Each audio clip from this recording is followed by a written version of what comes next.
Please give a warm Georgia Tech welcome to our guest, Polly Sattler.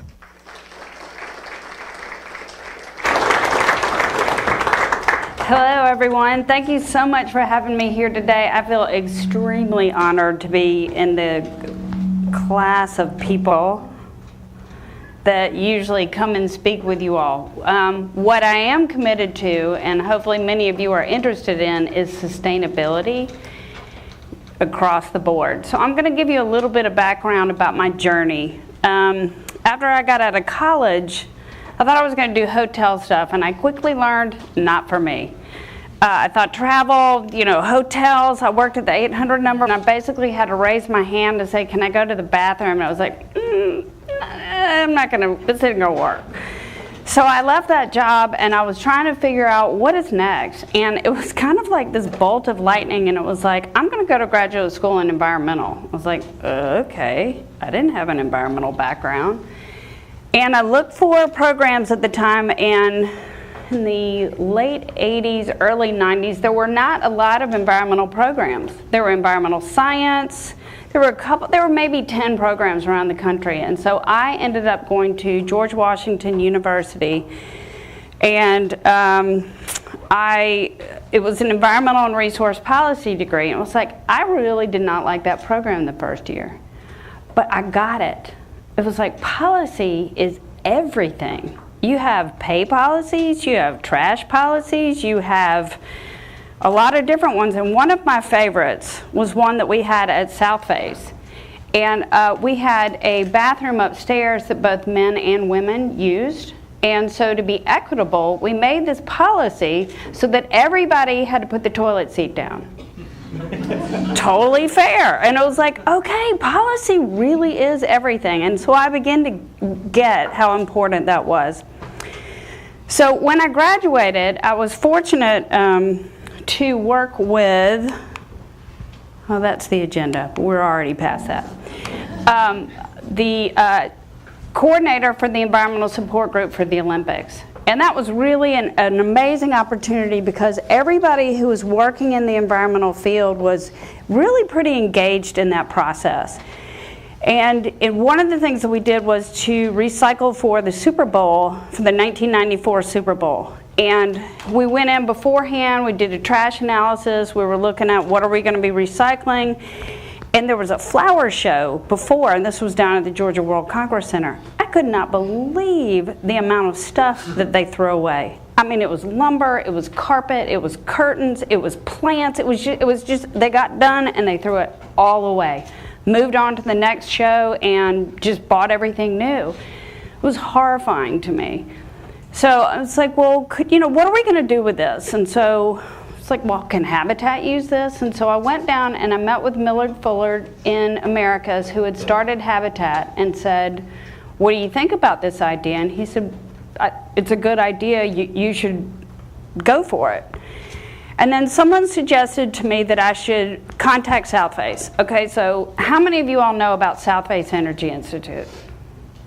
Yeah, there's a former employee in here. Okay. Well, South Face is a nonprofit that does sustainable building practices. They started out as the Georgia Solar Coalition. And Dennis Creech was the executive, and he said, you raise the money and we'll do this. So it took me a year to raise the money, and I thought, oh my God, we're going to have solar power, we're going to have water reuse, we're going to do all this innovation. Dennis was like, no. We're going to increase the insulation, we're going to air seal the house, and we are going to get the combustion gases out of the home area so that people are not breathing in carbon monoxide. And I was like, what? That's real boring. But the thing is that ended up having a much bigger impact on the Habitat community, because it helped reduce their utility bills by like 25%. And people that are, making not a lot of money per year, that's a really big deal. So that was a really great lesson for me to learn in that. The good thing that I got out of that was a job working at South Face. And South Face also went on to do millions of dollars of work with the Department of Energy, helping other Habitat and other affordable housing groups to incorporate the methodologies into the housing process. And it was also a big deal because Habitat builds a certain way. And we didn't come in and say, oh, no, you got to redo everything. It was like, how do we help Habitat incorporate these processes into what they're already doing? So it was a really good educational process for me to go in and engage the partner and not put our ideas onto them. It was a kind of mutual thing. The other thing that I learned in working with Southface was marketing. So my mother came out to support an event that that we had, and Dennis was speaking. And my mother, to begin with, was kind of like this. Clearly, she was not interested in what he had to say, and as Dennis kept talking, Dennis was like, all right, if you change out one light bulb to it was fluorescent at that point, compact fluorescent, you're going to save $15 a year. And my mother's like, So then he keeps talking. He's like, and if you get a more efficient HVAC, you could save $200 to $300 a year. And if you do these things, and by the end, my mother was almost sitting in his lap. She, oh, really? I really like saving money. So that was great. It's like, and what I learned is, by doing those things, it helped her achieve her goals. For other people, it's how do I have a healthier house? How do I have a more durable house? All great. All have an environmental impact and benefit. And so that was a great lesson for me, because how do you talk to people where they are?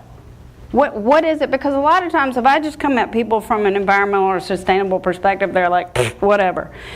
But if I can figure out what they care about and I can carry that message, then we have somewhere to work with. So that was also another great lesson in working at Southface. So then after Southface, I started a company called Sustainable Business Partners. And the goal was to help promote and grow small sustainable businesses. And it was to help them be successful. By them being successful, the world would be a better place.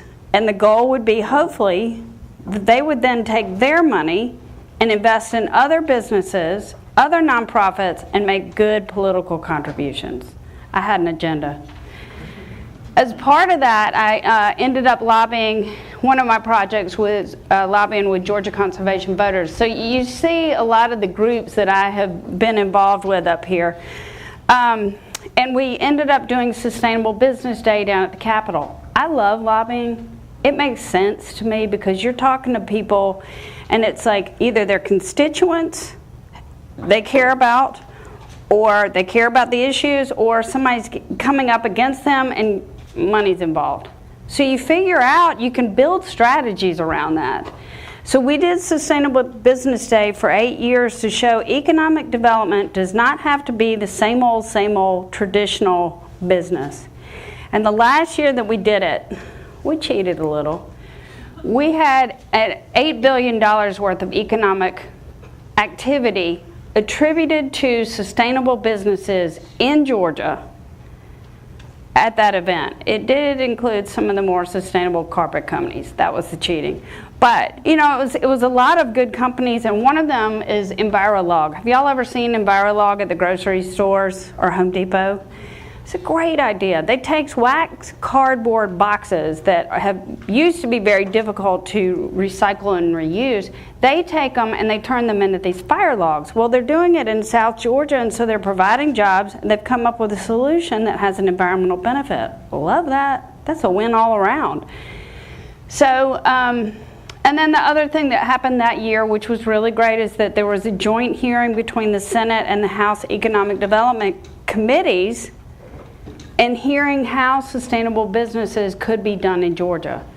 So that was a really fun time to get to work on that. It was great for the businesses to be able to come up and speak with their legislators and develop relationships, and so it was really fun. Then out of that came Green Plate. And Green Plate was a nonprofit that we started. And we went into restaurants and we helped them reduce their energy, water use. We coordinated their waste and would negotiate contracts with their waste haulers. We got them recycling and we facilitated composting for them. all with the intention of not only having a positive environmental impact, but to help them save money so that then they could buy biodegradable takeout materials. At the same time, we had a newsletter that would highlight these different restaurants and give coupons to people to go to that restaurant to reward them for these activities. We also had public education, and we did community green ups. So instead of communities going in and just taking all the trash, it's like, okay, well, let's recycle this, and then let's trash this. So we did that, and then we did things like no plastic bottle pledge and the 7-day plastic challenge, which you see all the time now, but this was 2008. So after that, I started working at the airport, the world's busiest airport. And so what you're going to hear is more about my projects, and different people do different things. I can answer to a degree what some of the other groups are doing, but here we go about the airport. So here is the airport, this location, this is the area, the 5th runway. My office is actually in here. This is cargo. This is cargo. This is Delta, that little piece of property we'll talk about. One of the things I thought was so interesting about the airport is everybody's like, oh, it's the busiest, it's the biggest. It's not the biggest. It's 4,700 acres. It's one of the smallest pieces of property for an airport, and yet we are the busiest. Denver's got like 18,000 acres. Dallas has got 36,000 acres. So a lot of room to expand, a lot of room to come up with a lot of different programs. And so we have to be very judicious about what we're doing and how we're using our process. Here's something else I want to point out. This is an end-around taxiway.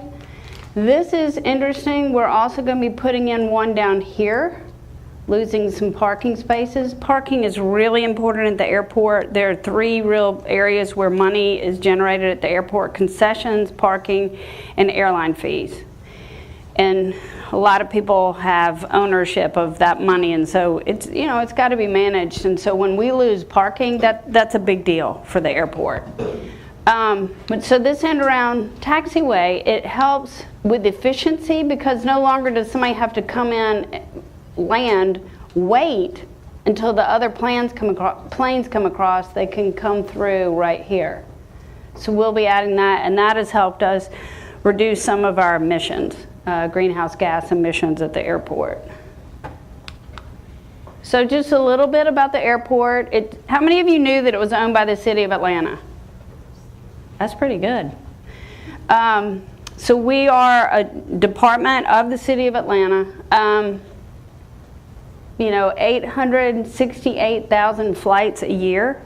I don't know if you've heard, but we got knocked off the top with Chicago. It's really competitive. I had no idea how competitive the aviation industry was. They have more planes landing. We have more passengers. That's the difference. We're still the busiest. So the average daily passengers, 260,000. Non-flight, we international, 45 countries. We are Georgia's largest employer, generating $70.9 billion per year. And this number keeps going up. And man, you should have seen it after the Super Bowl. Whew. So another thing, and this is helpful, we get leverage from what's going on at the city. The city became one of the Rockefeller Foundation's 100 resilient cities, and so that's why resilience is a new part of what my department is doing and looking at. And resilience is looking at how do you survive, adapt, grow, and deal with the shocks. How does the community look at homelessness? What do we do when the 85 bridge fails? What do we do when the airport's power is shut down for 12 hours? What do we do when the 100-year-old sewer system has a pipe that no longer fits and is about to break, and the whole water system could go down in the city and the airport? And so it's exciting to me that we're going beyond sustainability. Sustainability is part of resilience. The Sustainable Management Plan backs down to what we're more focused on or have been focused on, and we have essentially a 20% reduction of water use, energy use, waste is getting to 90% reduction. What else? Emissions. Reducing our emissions. Here's the tricky part. The airlines generate 79% of the greenhouse gases at the airport. We can't reduce that. So we have to reduce the rest of the emissions, and that's our part that we're trying to reduce by 20% by 2020. Honestly, some of these goals we're going to make, some of them we're not. I mean, and the interesting thing is, how do we keep adjusting these numbers as the airport keeps growing? We keep expanding buildings. They're looking at, I don't know if y'all knew this. Let's see. This is F. We're looking at G, H, and I, possibly. And then another runway in here. And then we're going to be adding gates on the T here, which is going to make us lose more parking. And then this too will, and they're talking about tearing down the parking decks that we have, and because there are 4 stories each, they're going to take them up to 8 stories. Lots going on, and how do you coordinate all that? So, and just these are fun to look at. This is a part of a program called ATL Next, which is the expansion. It's the $6 billion expansion that's happening at the airport. This is the proposed new hotel. This takes out, again, another parking lot, which is the west economy parking. It would be a walkway heading into the airport over here. This is really not what it looks like right now, but it's a cool picture. Y'all have, if you've been out to the airport, you have seen the canopies that we have, and it is slowly beginning to look like a more modern airport coming out of the 70s design that we've had since the 70s. And then this is what we, hope to bring into the atrium. What I will say about the airport is, one, it is really committed to safety. And as a client of the airport, I'm real glad for that. But another thing is, they really do look at customer service. How can we take care of the people coming through? How can we make it a better circumstance? I don't know. Oh, I should have put a picture of this dog up there. They have this dog program, and people are walking around with these dogs to help soothe people and calm them. There's this one lady who's got her poodles. One of them looks like a lion and the other one looks like a zebra. It is the craziest thing. I wish I had a picture of that for you all. So then this starts getting into the programs that I'm involved with. AERO is Transportation Management Association. It's the airport employee ride option. A lot of things behind this. We're trying to reduce our climate. We're trying to help employees get to work. We're trying to help employers retain their employees. It's a lot of low-wage jobs that are there, and if they're having to pay parking deck fees, that's really expensive for them. And so if we can help them find solutions, that's going to help them. So we look at transit, carpool, vanpool, bicycling. There are actually people that ride their bicycles to the airport. And one of the things, this program is great because people come by the help desk, they give their zip code, their address, and so then the AERO team gives them a individualized commuting program. All right, you live here, this is your transit option, this is how you're going to get here. Or here's your carpool program possibilities. We're looking at developing shuttles, getting people to the airport. We're testing out an Uber pool program because there are 2 buses that come into the airport from the south side. It's crazy. One comes up the more eastern side from Clayton County, and it drops off at the international terminal. That's it. So then people have to get on airport buses and be shuttled over to the domestic side to then go take MARTA. And then there's another one that comes up on the more western side. And so it's like there are a lot of people who need transportation solutions. And so we're looking at coming up with some of those. Those are some of the things that they provide. Oh, you don't need. And then here's some of the goals. We want to reduce 10 million miles of single occupancy vehicles. We want to reduce our emissions by 10 million, and we want to get 10,000 employers. There are about 67 employees at the airport, at the whole kind of region. That includes the concessions, it includes airlines, it includes transportation companies, the waste company, the maintenance, the Department of Aviation. So those are our goals. So electric ATL, it's another area I'm working on and looking at trying to make the airport more sustainable in this way. And so we put in, over the last couple years, 215 public electric vehicle charging stations. Anybody drive an EV in here? Good, that's awesome. I learned there are going to be 62 models of electric vehicles on the market next year. So it's coming, and everybody is saying this is what is going to happen. We have compressed natural gas, but we are moving towards electric. We have 2 of these buses. They don't drive like that. So 2 all electric. We are supposed to get 2 buses out of the Volkswagen settlement. Any of you are familiar with that?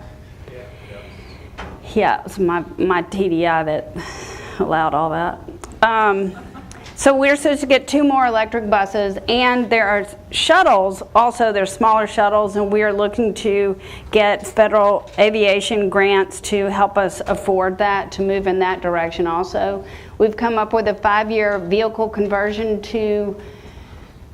plan to get to 20% electric. That's one of the City of Atlanta's goals, is to have the city's entire fleet be 20% electric, and so we are trying to work on that. And we are also in a conversation on an autonomous driving pilot test. And that is looking at a couple of different routes around the airport. And that would be an electric vehicle also. So finding the Flint. Okay, now y'all are going to see what I really am all involved in and care very deeply about. Have any of you heard about Finding the Flint? This is a great program. So there's a lot going on down by the airport. There's something called the Aerotropolis, which is looking at areas around airports to make them more cities where people want to live, work, play. Because right now it's like you come to the airport and it's like, I get lost down there whenever I go out for lunch. It's not familiar territory. And so they are really trying to make it much more of a destination. What's interesting is they're putting the Hawks B-Team Stadium down by the airport near the Georgia International Convention Center area. And they're looking for ways to promote this. So Finding the Flint is a program with the Atlanta Regional Commission, American Rivers, and the Conservation Fund to raise awareness about the Flint River. I'll come back to that one. Oops. All right. So the Flint River starts a mile north of the Atlanta airport. It daylights for about 1.5 miles, 2 miles, and then it goes onto the airport for 4. Not real good for one of Georgia's major rivers. It flows from the headwaters down to Apalachicola Bay. It is one of only 40 rivers in the U.S. that can flow freely for more than 200 miles. It's got a lot of different diversity in the biota and the fish and all along that. And it has been named on the #2 spot for American rivers, one of the top 10 endangered rivers in the country. So this is a picture south of the 5th runway, and it's actually really pretty in here. I mean, it looks like a mountain stream. It's amazing. So stormwater. I'm involved with the stormwater because we've got hundreds of millions of gallons of water, stormwater, that runs off of the airport after each 1-inch rain. And so that ends up impacting the Flint River. It makes the water hotter. It flows through, so like when there's a big rain and all that water hits the airport, it is blowing through the water system really pretty quickly, as opposed to infiltrating and slowly flowing through the groundwater to the Flint River in a steady state, providing a consistent flow. And so how that impacts the river is during droughts, there's not a flow to the river, and so we're seeing a lot more drastic reduction in water in the river during the summer. And I mean, the fish are impacted, communities are impacted because cities, municipalities pull water off for their water sources, industry does, and then when you get further south into Georgia, the farmers are pulling off of that. So it's a complicated thing. So the city of Atlanta did something that was really innovative. They came up with a green stormwater policy. It's the post-development stormwater management policy. So they wanted to put in a stormwater utility fee. Politically, not a good idea. People don't like it. It looks like a tax. And so they kind of came through the back door and came up with this policy. And so what it does, if you think about it, it's like, you know, you're looking at those little houses, and all of a sudden one of them gets torn down and McMansion gets put in. And it takes up the entire lot. And so now grandma, who still lives on either side of those houses, is getting all of the water from that piece of property that used to go into the ground there. It's being flooded, their basements are being flooded. And so what this policy does is it requires the first inch of a rain event over a 24-hour period to be managed and infiltrated on site. And so McMansion, now you got to manage your own water. It's really exciting. The big building over here that they're doing, they had to figure out how to manage their stormwater over there. And so they've come up with some pretty innovative ways to manage that. They've got a big tank. They're going to be using it with reuse. So it's, you know, but a lot of people didn't like it because it's going to cost them more money. But what it does is it helps the citizens because it's improving the infrastructure. It's not going to be as impacted by all the water moving through. So it's a really good policy. So at the airport, I am desperately trying to get them to adopt this ordinance that the city of Atlanta has adopted. And here are some places where you can't really see that. But this is a firehouse that was LEED certified, and they've incorporated some of it so the water flows through before it goes down into a drain. These are some planter boxes, and then this is a big water box that's over at the international terminal. It was originally designed to capture the water and be used to flush the toilets. It got value engineered out. And so basically it just helps the stormwater and helps filter water, lets it settle, the dirt settle, and then flow back into the river. So our goal is to adopt that city's ordinance because it's going to have a big impact. And green infrastructure, are y'all familiar with green infrastructure? So normally, when you think about stormwater, you think about the drains on the side of the road and, you know, you think of big pipes. That's called gray infrastructure. Green infrastructure is mimicking the natural processes and using nature to manage water the way it should be. And so, it's not examples there, but, you know, you're going to have grass. That first picture I showed it running over through the grass, through some rocks, which helps slow the water down. It helps it move slower. It improves environmental quality. It helps infiltrate the water and increase base flow to the Flint River. So this is another picture, and this relates to the Finding the Flint piece because they are trying to raise awareness about the Flint River, because if you look at the area in Atlanta, the 4th Ward Park, that's a stormwater park. I don't know if you all knew that, but it's a great park over there. But it was built to manage a 500-year flood, and when you go over after a big rain, the sidewalks are flooded, their areas, but it was designed to do that. And now it's a place where people want to go, and they've had $500 million of investment around this big stormwater park. So Finding the Flint is a campaign to raise awareness about it, help people engage with the river and find it as a resource as opposed to what's that ditch over there. So this shows, this is the watershed. Over here is the Chattahoochee watershed, and over here this flows down into the Ocmulgee. This is the Flint watershed, right around the airport. The Flint River enters about right here, comes through. There's an old quarry in the airport. So this is an area, one of the areas of the project that they're looking at. It's like, that's the Flint River. Not real sexy. So it comes through, there's, you know, stormwater that comes off the lot over here, but this could end up being a really great park, and they could actually manage it like the Fourth Ward Park, where when there's a flood, it could flow out into the area, it could be infiltrated. There's flooding south of the airport. There's a hospital that's down south, and when it's a bad flood, people can't get to the hospital. So if we could be a good community partner and help manage this above, then we're going to be helping down below. This is a view, again, I don't know if you can see, but that is like an 18-foot pipe that runs under the airport down there. And this was one of the original drawings of what is this park could look like. It's a lot more interesting. Now, in the dialogue around this, you have to watch out for wildlife, you have to watch out for security, you have to look at safety. There's a lot of negotiations on who owns the property, who's got the lease, is it going to be Delta, is it going to be the city? So it's complicated, but this would be so great and such a community amenity.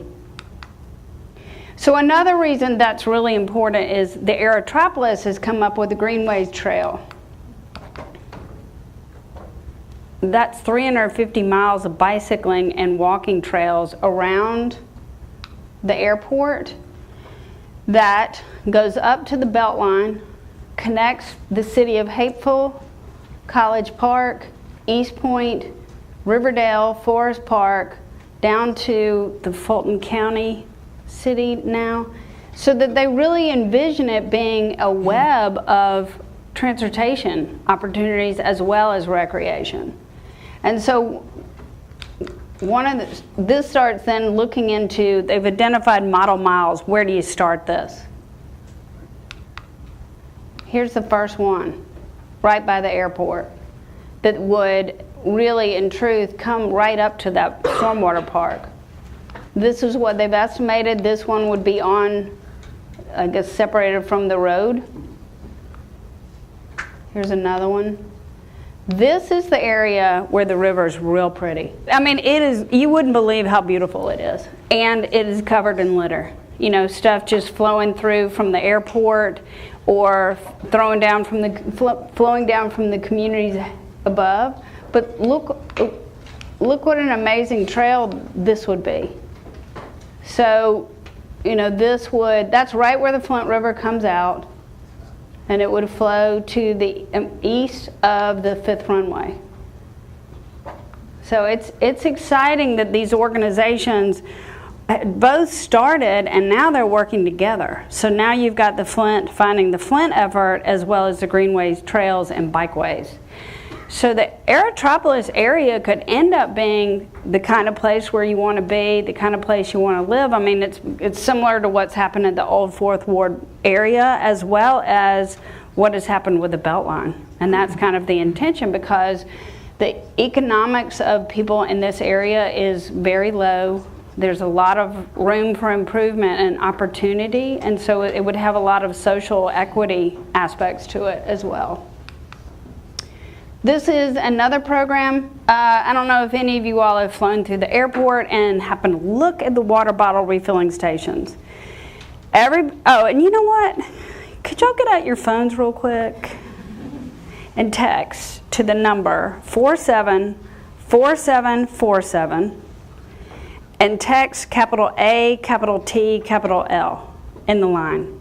And you will help to conserve 1,000 gallons out of our program, Change the Course. I'd be very appreciative, because we're neck and neck with Delta and we want to win. So, and this is a complicated program. It's kind of a renewable energy credit program. They've actually already, I'm not going to get into that. If y'all want to ask me questions, do. But as part of the Super Bowl, we made a commitment to offset the impact of travelers coming through Georgia for the Super Bowl. And one of the things that we did was to buy water credits.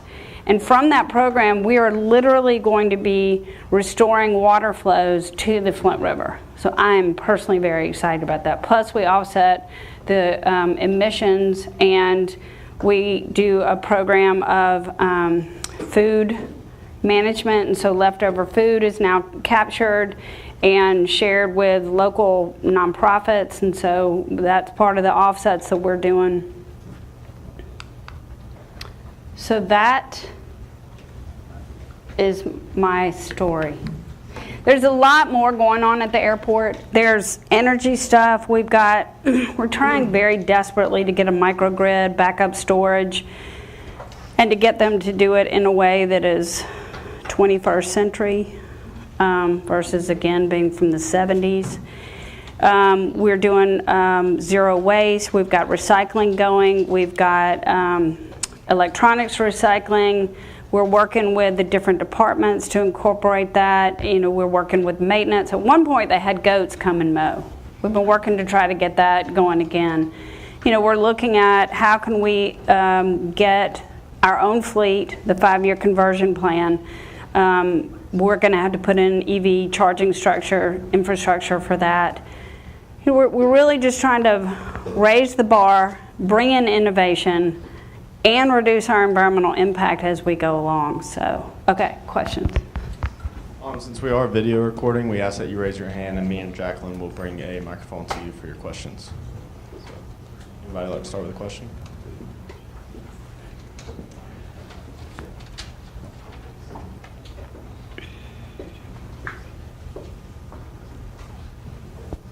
Hi, thank you so much for being here this afternoon. My name is Catherine Hudad. My question is about consumer-facing waste at the airport and how you all handle the recycling program there. I know the bins have sort of limited acceptance, and how that compares to the single-stream recycling for the rest of the city of Atlanta, and any improvements on the types of materials you might accept in the future. I mean, unfortunately, ours mirrors the city of Atlanta, which means no glass. And we have just revamped our recycling containers to try to make it more accessible visually for people.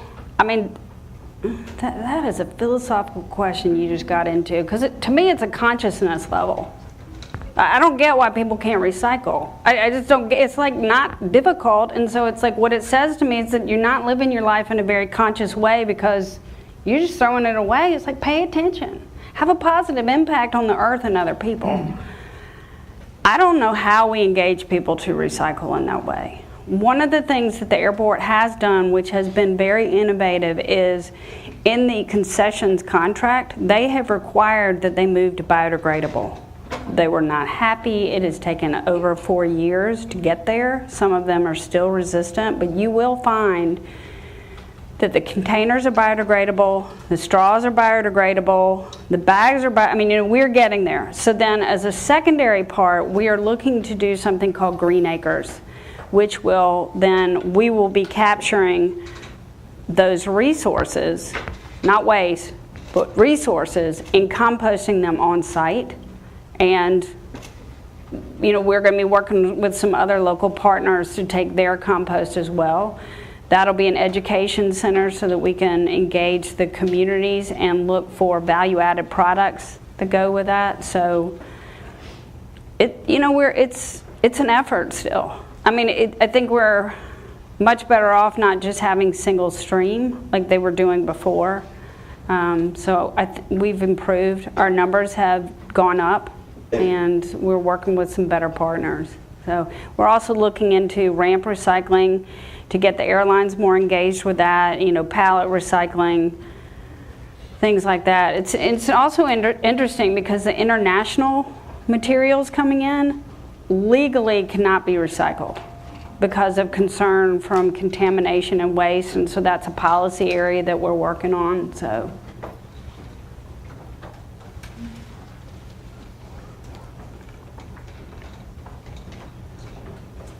Hi, my name is Maria Carlino, and my question is, do you encounter many obstacles with funding that come with administration changes and cuts to the EPA, especially this one?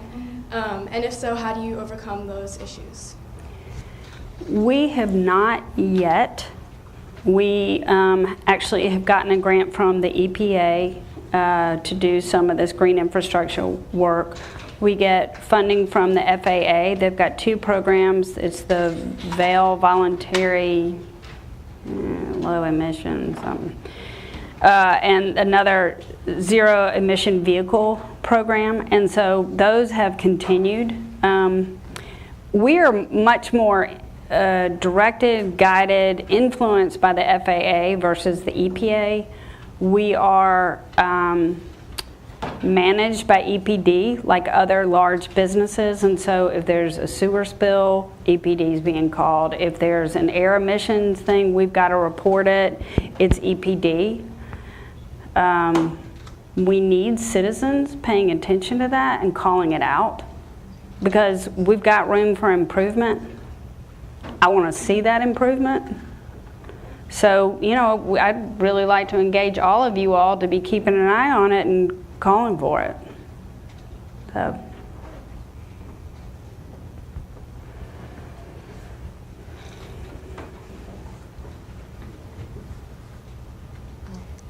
Thank you for being here. I'm Kelly from South Korea. I'm an exchange student, so my English could be bad, so sorry about that.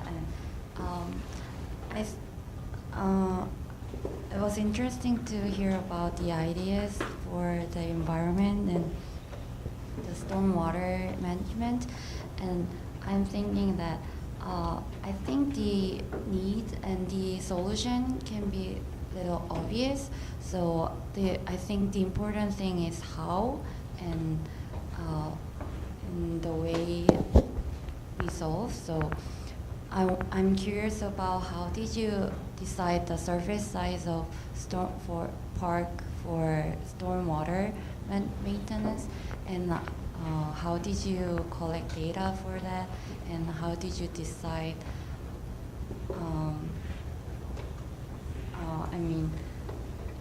For something like in the carpool or transit system you design, you should decide where to allocate more resource and where to allocate less resource so the system can be efficient. So, yeah. I think I got that. Ask me more if I don't get to your question. In regard to the green infrastructure, we worked with American Rivers to do an analysis of the entire airport based on soil suitability, topography, public access, FAA rules, and a couple of other factors. And we identified, based on that, the best locations. So if you saw that map, you'd see like the runways blacked out. Like, we're not touching the runways, we're not going to have that conversation. To be honest, there's real tension between sustainability and the rest of the airport. We want to do what we want to do, we want to help, we've been given this, and a lot of people don't really have it well integrated into their programs. So we're trying to do this dance of how can we do what we're supposed to do and to do it within a way that is supportive of what other programs are doing. So the runways, for instance, like we're not going to say runway. There might be great green infrastructure opportunity on the runways, but we're not going to go there because there's plenty of other lower hanging fruit and places to put green infrastructure. So, you know, we've gone through a series. We do stakeholder engagement. We try to be a part of the solution. The wildlife biologist was very concerned about a particular area because ducks were coming in and landing on, this area. And it's like, we've got to get the water out, which is great because I'm trying to infiltrate water. I'm trying to not have standing water. So that was a project that we chose, because that added to the solution of what a different department also needed. So that's kind of how we're looking at it. Also, the airport has adopted the city's green building ordinance, which requires all buildings meet LEED Silver. And that helps our agenda because green infrastructure is a part of the points, and so that helps us get some of those projects done. So does that answer? Okay.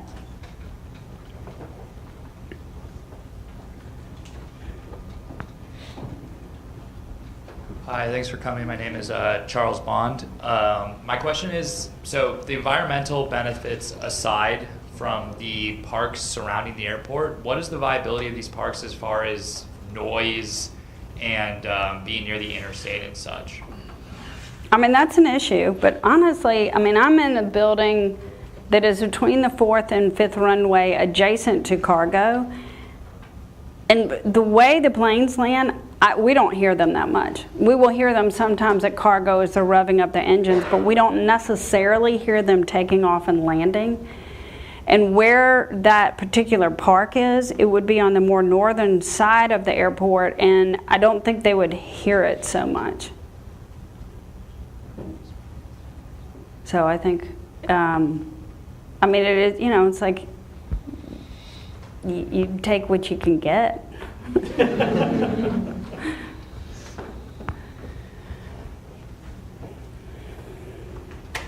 Hi, thanks for coming. My name is Marina. I was wondering if there are any projects working with the airlines, since they do contribute to, you said 70% of most of the waste and problem. Well, Emissions. Emissions, yes. They're emissions. Emissions. Are there any projects working with them, since that's such a high number? We have a good relationship working with Delta's Sustainability Department. We're actually actively working with them on the stormwater park. We initiated Change the Course with them, which is why I'm nudging you all to text so that we can win. That's a great program. They have put in honeybee hives, and we're putting in honeybee hives. And so, it's like, how do we coordinate this? How do we support the programs? How do we make it work? The Super Bowl uniforms that the volunteers had were made out of recycled bottles. Like, I had this jacket, and it was made out of 6 recycled bottles. And that came from what was recycled over at Delta, the airport, and the Mercedes-Benz stadium. So that, Delta reached out to us. They're looking to try to put solar to make one of their sky clubs solar. And that's something else. I want to bring up 2 other things. I got to the airport and I was like, why isn't everything solar? Let's put solar out here. And they're like, there's glare issues. I never thought about that. And so you have to be very careful where you're putting solar because of that. And then the other thing is the wildlife biologist has a good amount of power at the airport, because, I've seen the largest coyote, I saw a turkey, the largest deer, and hawk. He's got an active job managing wildlife, and so we have to be mindful about what we're doing from a sustainability perspective. And so I'm lobbying for a parking lot behind the building where I work, and it's like he's got to come in and tell us what plants will work and will be viable to meet both needs. So, we're working with Delta on the carpooling program. They're part of that, and we're looking at that. We're trying to help them look at, it would really be cheaper to have people carpool and shuttle versus building a new parking deck over there. So it's our sustainability teams are working together. So.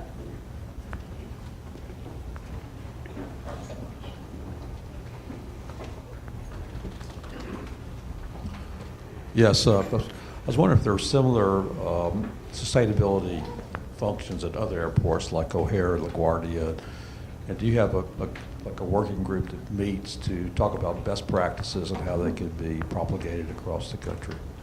Yeah, definitely, absolutely. Delta, Chicago has one of the largest green roofs in the country, which, it's like we're always like, well, Chicago's doing it, shouldn't we do it? San Francisco's got a really extensive program. Of course, Chicago, and there's a conference that's called Airports Going Green, and so that also invites international airports to come. City of Atlanta has an agreement with Charles de Gaulle airport and their hub start, which is their Aerotropolis essentially. And so that engages airports from all over the world that are really doing some amazing sustainability efforts around. And so it is. And then there's a couple of professional groups that have conference going on, and they are looking at LEED for airports, and so that's a bunch of different airports that are in that conversation. And you know, there's competition, but there's clear commitment to sustainability, and so it makes for nice working connections. So.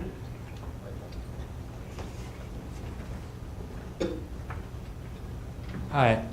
This could be more of a airline to airline issue. So I don't know if you guys could control this at all, but is there any initiative to obviously a lot of items are consumed, like soda cans and plastic water bottles and stuff on an airplane. Is there any way you guys could somehow put recycling into programs like that?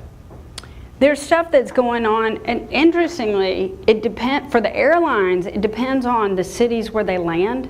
And if the city doesn't have a recycling program, they can't recycle. And so, you know, they fly into Atlanta and we've got a recycling program, and so they can recycle there. Delta just did can recycling, and they're using that to pay for the construction of Habitat for Humanity houses. They use their blankets to make other products. They recycle their seats and turn them into bags. So they're looking at recycling. The Delta headquarters is now adding EV charging stations, and so it's not recycling, but they are beginning to look at the other things. And I keep talking about Delta. It's not to say that the other airlines don't have other programs, but their headquarters aren't here. And so it's more they call them station managers who kind of manage it, but they have to be within the confines of lease space, i.e. the airport. So.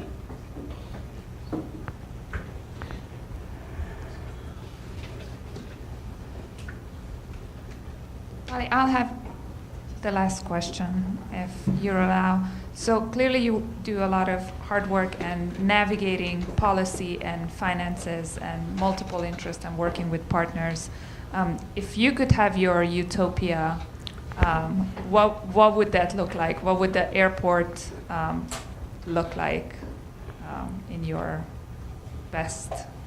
I love that question. Thank you.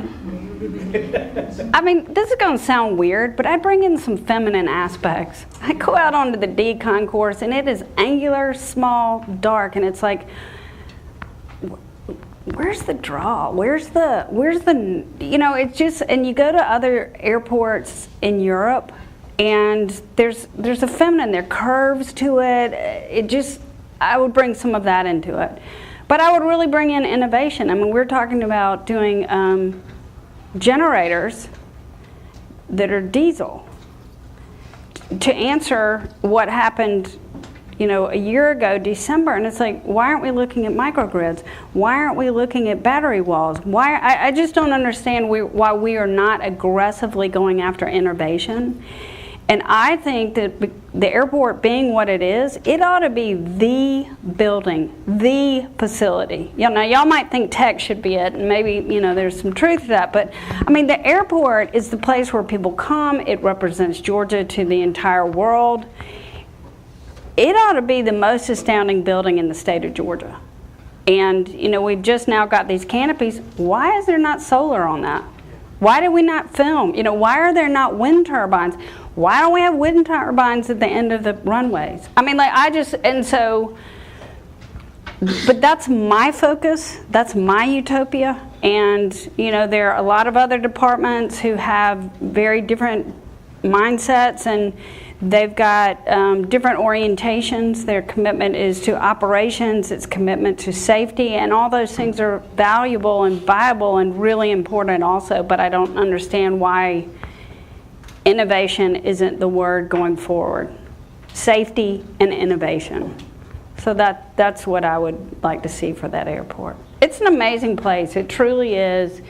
They handled the crowds for the Super Bowl just amazingly. The teamwork, you know, our baggage system is one of the best. It is a really amazing place, and it is moving and it is shifting. I just wanted to go faster. Hopefully one day. Thanks very much.